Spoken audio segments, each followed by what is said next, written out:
नमस्कार, आप सभी का स्वागत है। आज इस वीडियो के द्वारा मैं कमल जी जो हल्द्वानी के रहने वाले हैं, उन्होंने अपना प्रश्न पूछा है कि मेरा विवाह कब तक होगा, और उन्होंने जो अपनी बर्थ डिटेल भेजी है उसके हिसाब से उनका मेष लगन का चार्ट ही बनता है जो आपके सामने है। तीसरे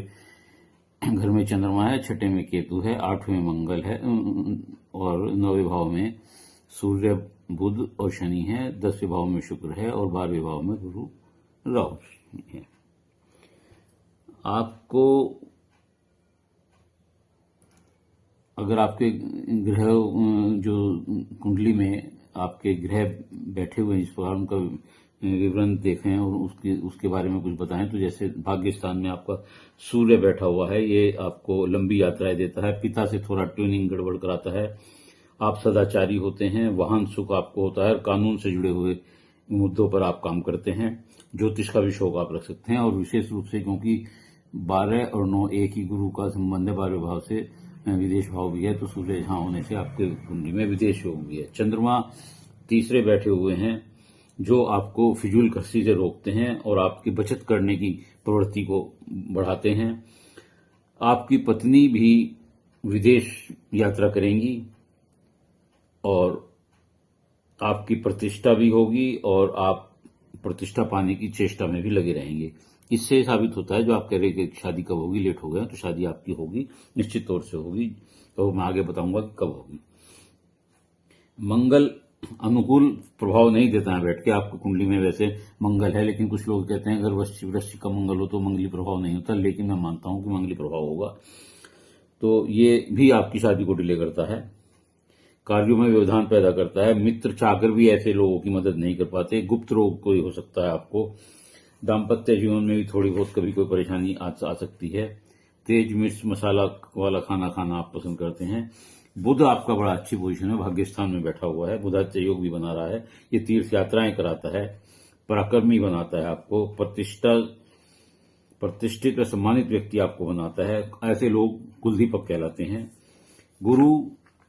12वें भाव में है, हालांकि राहु के साथ गुरु चांडाल योग बना रहे हैं, इसके बारे में अलग से बताऊंगा। गुरु यहां बैठकर आपको विदेश योग बताते हैं और पिता की संपत्ति आपको प्राप्त होनी चाहिए, ये भी इस तरह का इंडिकेशन इसमें मिलता है। शुक्र जो है आपके 10वें स्थान में है, जो सुंदर आकर्षक व्यक्तित्व आपको बनाते हैं, अच्छे वक्ता हो सकते हैं, धन दौलत आप पर होगी, पद प्रतिष्ठा भी आपको जरूर मिलेगी और सरकारी नौकरी का लाभ या अन्य कोई सरकारी पद या नॉमिनेशन आपको किसी प्रकार का हो सकता है, सरकारी संपत्ति से भी आप लाभ प्राप्त करते हैं। विवाह आपका जो है बहुत ऊंचे कुल में होता है, क्योंकि आपका सप्तमें जो है वो शुक्र है और वो यहाँ बैठा हुआ है और वो कुटुंब स्थान का स्वामी भी है, तो ऐसे लोगों का विवाह जो है बहुत अच्छे परिवार में होता है, प्रतिष्ठित परिवार में होता है, और पत्नी शादी के बाद ऐसे लोगों का भाग्योदय होता है और वो शादी के बाद ये लोग विदेश भी जाते हैं। शनि आपका जो यहाँ बैठा हुआ है भाग्य स्थान में, ये धर्म में रुचि कराता है, न्याय संगत बनाता है, मधुर व्यवहार आपका देता है, ऐसे लोगों को बहुत प्रसिद्धि देता है तथा ऐसे विशेष बात ये होती है कि ऐसे लोग जिनका शनि यहाँ बैठा हो और इसके गुरु के उसमें हो, तो ऐसे लोग अपने जीवन में ऐसा एक कार्य जरूर कर देते हैं जो लोग आखिर तक उसे याद करते रहते हैं। आप अच्छे वकील या प्रोफेसर बन सकते हैं। राहु यहाँ संपत्ति का नाश करता है, खर्चे कराता है, आजीविका के लिए आदमी को अपना जगह स्थान छोड़कर विदेश जाना पड़ सकता है। केतु जो है व्यक्ति को प्रसिद्ध कराते हैं, यहाँ बैठ करके पद प्रतिष्ठा दिलाते हैं, धन संग्रह करेंगे, ननिहाल का सुख कम होगा,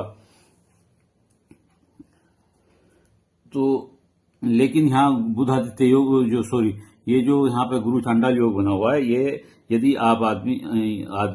धर्म के कार्यों में या अस्पताल में लोगों के मरीजों की सेवा में या जेल में समान सेवा करने में अगर अपने आप को समर्पित नहीं करता, तो ये कभी कभी आदमी को किसी एजिटेशन में, किसी राजनीतिक आंदोलन में जेल योग भी करा सकते हैं,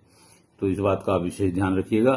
अब आपका प्रश्न विशेष रूप से शादी के लिए है, तो यदि आपकी कुंडली को हम चंद्र कुंडली से बनाएं, तो चंद्र कुंडली से अगर बनाते हैं तो सप्तम भाव में शनि, सूर्य, बुध होगा और भाग्य स्थान में शनि होगा, तो ऐसी स्थिति में शनि बहुत धीरे गति से कार्य करते हैं, तो शनि के प्रभाव से ऐसे लोगों की शादी 36 साल के बाद होती है। और सूर्य भी उसमें बैठे हुए हैं सप्तम में चंद्रलग्न के हिसाब से। तो और इसके अलावा आपको बुध की महादशा चल रही है और बुध में शुक्र का अंतर चल रहा है, जो शुक्र आपका विवाह का कारक है। तो मैं समझता हूं कि आपका विवाह दिसंबर 24 से लेकर 2024 से लेकर दिसंबर 2026 के बीच अवश्य हो जाएगा, क्योंकि इसमें बुध में शुक्र का अंतर आपको रहेगा। तो मैं समझता हूं, और शादी भी आपकी अच्छी होगी, पत्नी भी अच्छी होंगी, और आपका भाग्योदय शादी के बाद ही होगा। तो मैं समझता हूं कि आपके सभी प्रश्नों का उत्तर आपको मिल गया होगा। यदि आप मेरी विश्लेषण से संतुष्ट हों तो मेरी वीडियो को लाइक करिएगा, शेयर करिएगा और कमेंट्स बॉक्स में जाकर अपने विचार लिखिएगा। इसके अलावा यदि किसी और का कोई प्रश्न हो तो वह अपनी डिटेल भेजते हुए और मेरे चैनल को सब्सक्राइब करते हुए अपना एक प्रश्न भेज सकता है। मैं उसका उत्तर से दूंगा, लेकिन उत्तर मिलने में आपको निश्चित तौर से कुछ समय लग सकता है, क्योंकि मैं सीरियल वाइज जो प्रश्न पूछे गए हैं उसी के अनुसार उत्तर दे रहा हूं। धन्यवाद।